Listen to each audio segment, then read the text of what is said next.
Un cuarto quita el tasto. Un cuarto quita el tasto.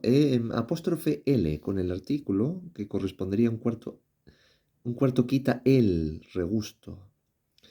Vocal con la A suprime la vocal y quita el tasto.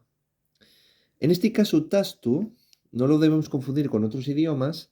Si bien es parecido o similar a sabor, también lo es a mal sabor.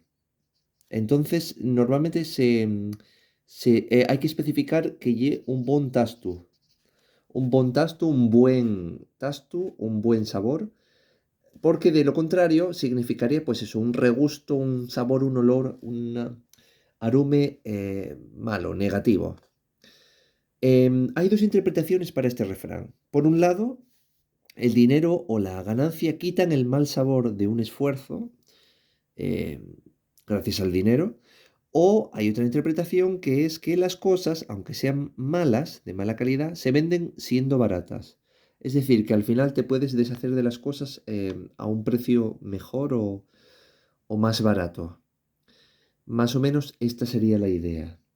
El tasto, the taste. ¿Qué te parece el refrán de Güey?